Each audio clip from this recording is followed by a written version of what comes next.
Shalom, saudara yang kekasih dalam Tuhan Yesus. Salam jumpa kembali dalam kasih Kristus.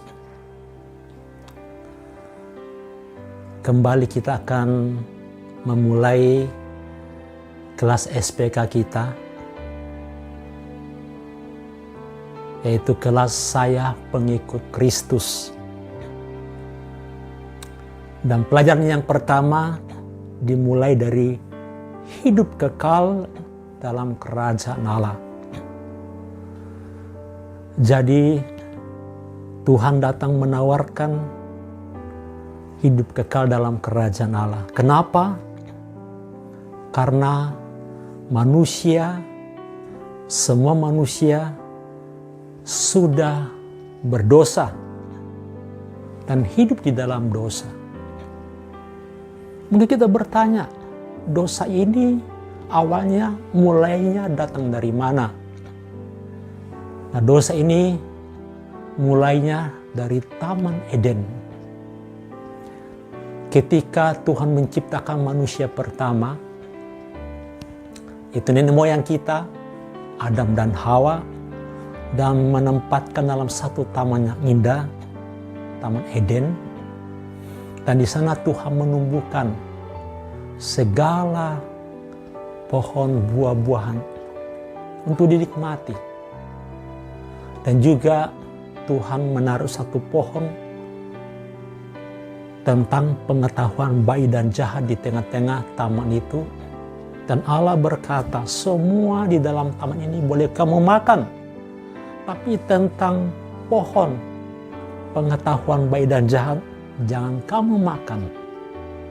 Karena waktu kamu makan, kamu akan mati. Dan ternyata manusia tidak taat. Dan Adam dan Hawa jatuh dalam dosa karena ketidaktaatan waktu makan buah dari pohon tentang pengetahuan baik dan jahat. Dan sejak saat itu dosa mulai menjalar. Dan kita melihat karena dosa anak daripada Adam dan Hawa, Kain dan Habel, di mana Kain membunuh adiknya yaitu Habel. Kita melihat karena dosa. Dan dosa itu terus menjalar. Dan manusia berjalan dalam dosa. Sehingga manusia hidup dalam penderitaan. Dan pada akhirnya akan mengalami kematian. Apakah penyebab dari semua hal tersebut? Dan apa jawaban untuk semua persoalan hidup manusia?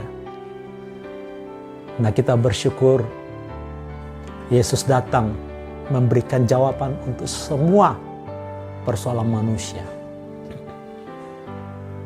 Ketika Yesus datang 2000 tahun yang lalu, dia berkata dalam Markus 1 ayat 15, waktunya telah genap, kerajaan Allah sudah dekat, bertobatlah dan percayalah kepada Injil. Nah, jadi jawaban atas semua persoalan hidup manusia bukanlah pengetahuan, filsafat, teknologi, dan sebagainya. Jawaban Allah untuk semua persoalan hidup manusia adalah hidup dalam kerajaan Allah. Nah, pertanyaannya sekarang, bagaimana caranya masuk dalam kerajaan Allah? Ada dua langkah untuk masuk dalam kerajaan Allah. Yang pertama, yaitu bertobat. Kata bertobat itu dari bahasa Ibrani berbalik. Jadi kalau saya sederhanakan, bertobat, kita berhenti berjalan kepada kebinasaan, kata bertobat, stop. Karena kita sedang berjalan kepada kebinasaan, dan kemudian kita berbalik kembali kepada Allah. Dulunya manusia, Adam dan Hawa bisa bertemu muka, berkomunikasi dengan Allah karena belum berdosa. Ketika jatuh dalam dosa, mereka membelakangi Allah dan manusia berjalan kepada kebinasaan. Itulah sebabnya Tuhan berkata, bertobatlah, berhenti. Karena itu adalah jalan kebinasaan. Dan kemudian berbalik, yaitu kembali kepada Allah. Nah, jadi keadaan manusia di dalam dosa itu digambarkan ya seperti orang yang terikat. Jadi semua manusia sudah terikat oleh dosa dan tinggal di dalam kerajaan kegelapan, di mana penguasanya adalah iblis.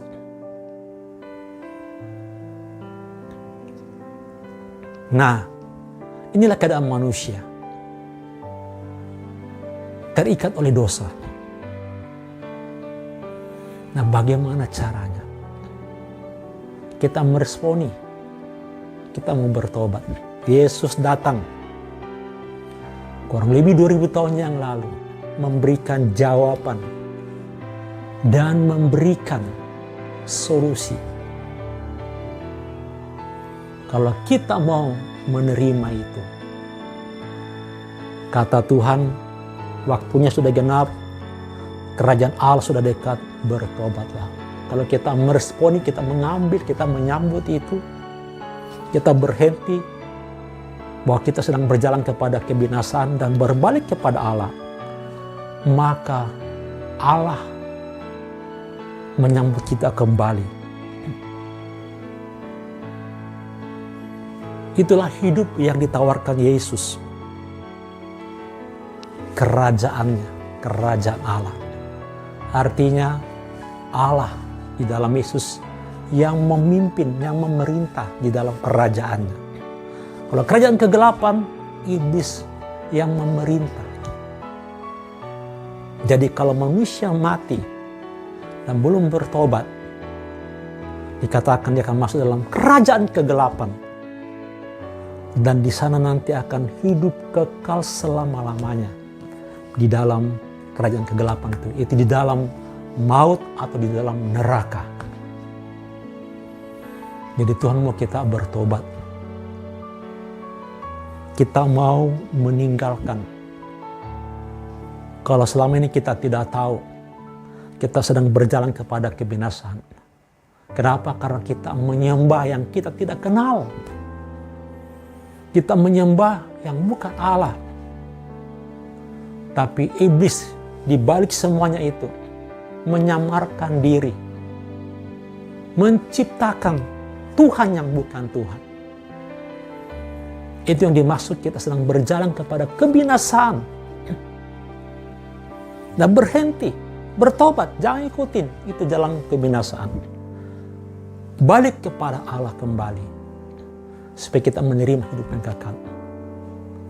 Nah, ketika kita meresponi itu, maka kita menerima dalam Kristus Yesus pengampunan itu. Setelah kita bertobat, kita berhenti mengikuti jalan kebinasaan dan berbalik kepada Allah. Maka langkah yang kedua, percaya kepada Injil Kerajaan. Dalam Markus 1 ayat 15b. Nah, di dalam Injil ini ada dua kabar. Yaitu kabar buruk yang diceritakan di sana. Kabar buruk yang pertama dikatakan semua manusia telah berbuat dosa dan akibatnya hidup di luar kerajaan Allah. Nanti baca dalam Roma 3 ayat 23, Roma 6 ayat 23. Jadi semua manusia sudah berdosa. Akibatnya hidup di luar kerajaan Allah. Dengan kata lain, hidup dalam kerajaan kegelapan, kerajaan iblis. Nah, manusia tidak menyadari hal ini.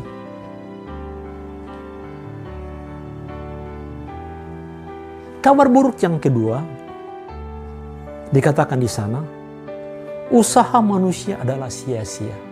Efesus 2 ayat 8. Jadi, kasih karunia, keselamatan itu bukan hasil dari usaha kita. Kita tidak bisa selamat karena perbuatan baik, karena pengetahuan, karena agama. Kenapa? Iya, karena kita sudah berdosa. Jadi, usaha manusia itu digambarkan seperti jembatan yang terputus. Ketika kita ingin menyeberang ke tempat seberang, di bawah sini ada sungai. Katakanlah itu, anggap aja itu sebagai kerajaan kegelapan, itu neraka.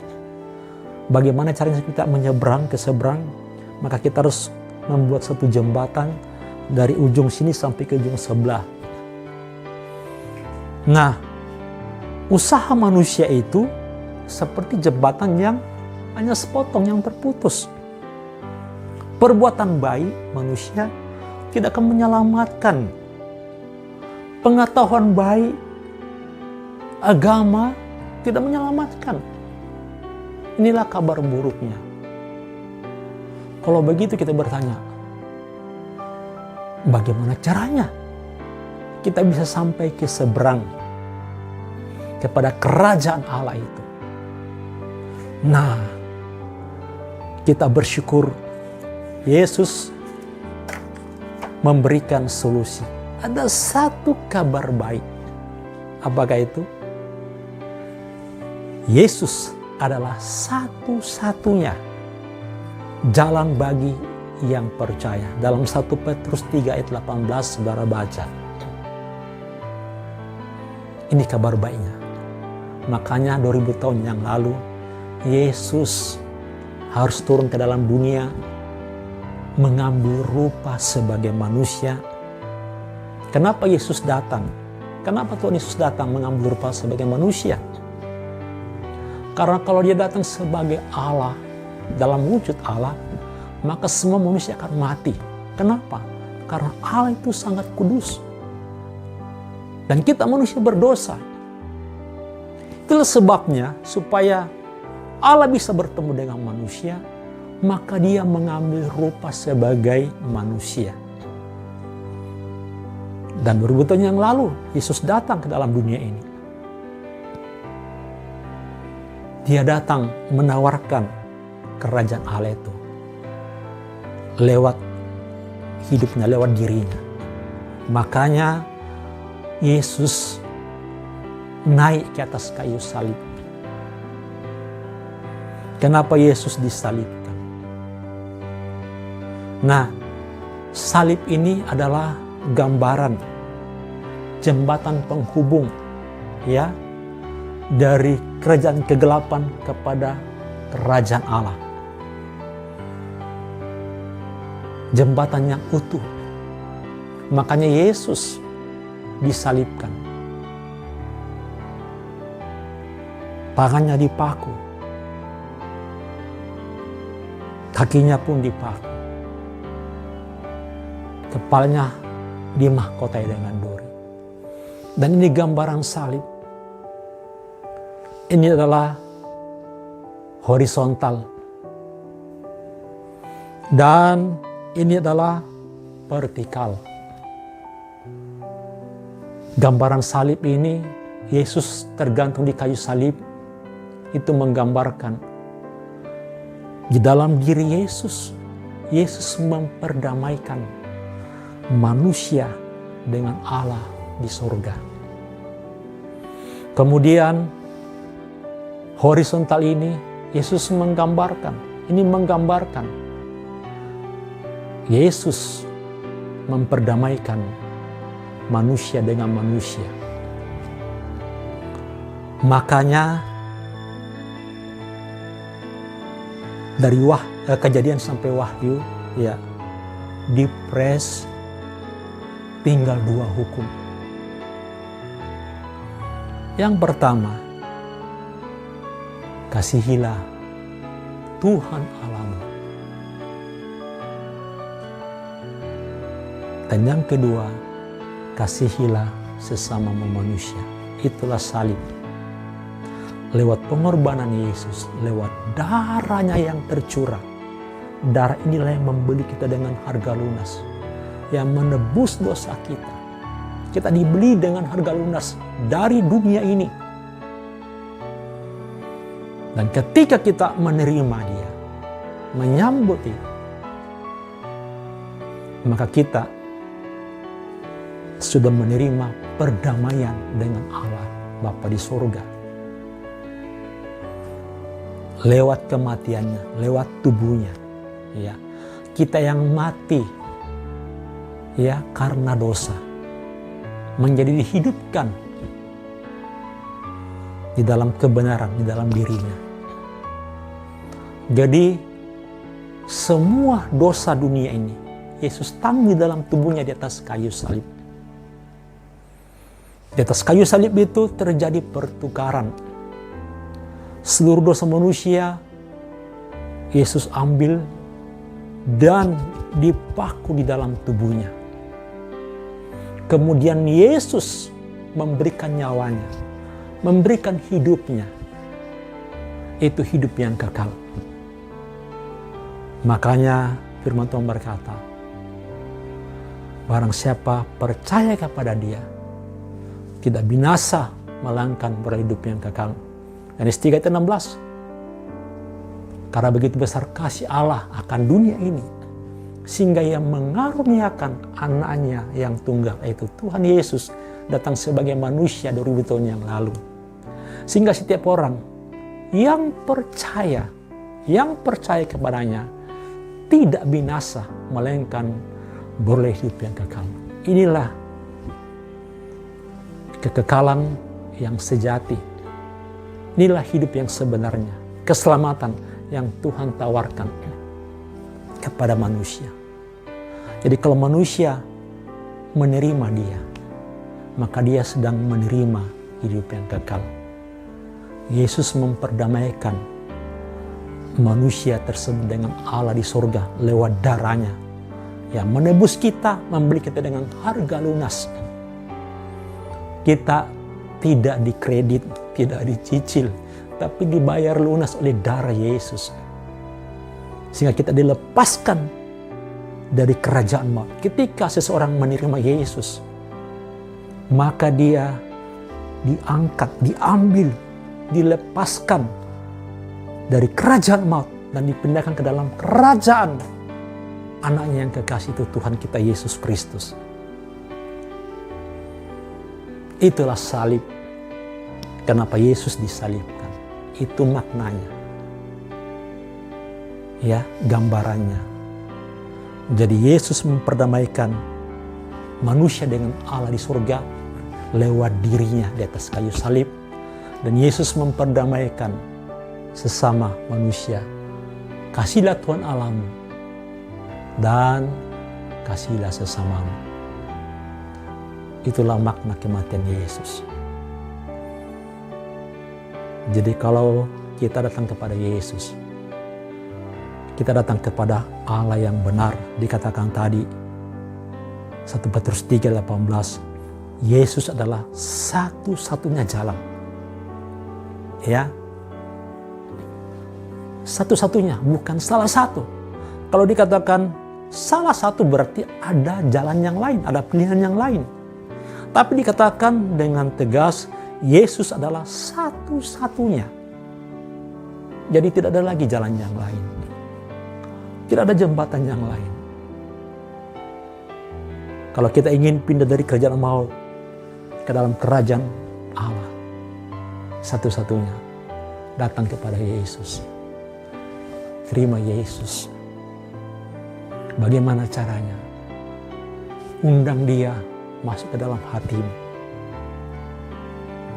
Kalau Bapak Ibu yang kekasih, saudara yang kekasih mau menerima kerajaan Allah, hidup yang kekal, dipindahkan dari kerajaan kegelapan, maka undanglah Yesus dalam hatimu. Kalau saudara mau, nanti saya akan tutup dalam doa. Kita tidak menerima hidup kekal karena perbuatan baik, tetapi karena anugerah oleh iman kepada Injil Kerajaan dan melalui pertobatan. Itu sebabnya Yesus 2000 tahun yang lalu, dia berkeliling, dia berkata, bertobatlah, sebab kerajaan Allah sudah dekat. Bertobatlah. Stop, berhenti, berjalan terus karena itu adalah kebinasaan. Mari kita kembali kepada Allah, menyembah Allah yang benar, Allah yang hidup di dalam Yesus Tuhan.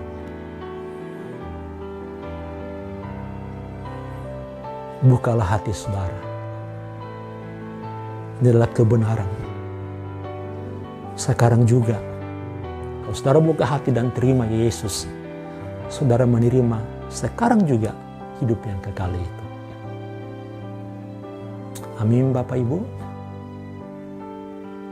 Kalau Bapak Ibu mau menerima Yesus, mengundang Yesus, saya akan tuntun Bapak Ibu dalam doa. Jadi keselamatan itu, ya, kita menerima secara otomatis ketika kita mengaku dengan mulut dan percaya dalam hati. Karena Yesus sudah menanggungnya. Kita tinggal menerimanya. Sudah disediakan Yesus di atas kayu salib. Melalui kayu salib, Yesus menawarkan keselamatan dan hidup yang kekal itu. Mari kita berdoa. Dan Bapak Ibu yang mau menerima hidup yang kekal dalam kerajaan Allah selama-lamanya, buka hatimu, akui dengan mulutmu, dan percaya dalam hatimu. Ikutin saya berdoa. Tuhan Yesus, saya mengaku dengan mulut saya dan percaya dalam hati saya bahwa Yesus adalah Tuhan.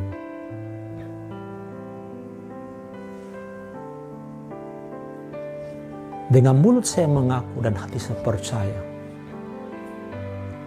bahwa Yesus sudah datang 2000 tahun yang lalu, mati di atas kayu salib, dikuburkan, dan pada hari ketiga bangkit dari antara orang mati naik ke surga, duduk di sebelah kanan Allah Bapa, akan datang kembali menjemput setiap orang percaya. Tuhan Yesus, katakan Tuhan Yesus, saya undang Engkau secara pribadi, masuklah ke dalam hati saya,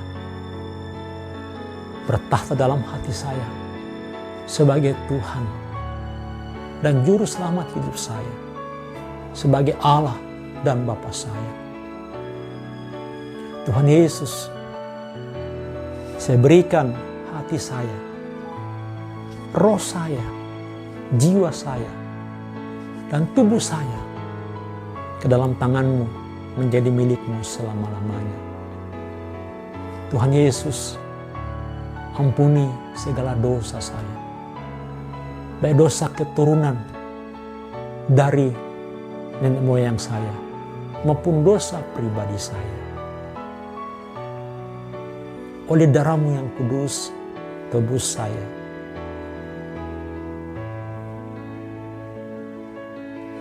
Berikan saya hati yang baru, roh yang baru, kirbat yang baru, menjadi ciptaan yang baru. Terima kasih Tuhan Yesus. Engkau mengampuni segala dosa dan kesalahan dan pelanggaran saya. Dan terima saya menjadi anak-Mu sekarang sampai selama-lamanya. Aku serahkan seluruh hidupku ke dalam tangan-Mu, menjadi milik-Mu selama-lamanya. Terima kasih Tuhan Yesus.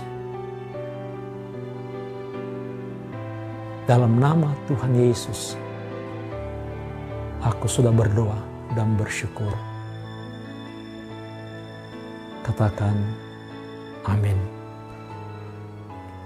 Tuhan Yesus memberkati. Shalom.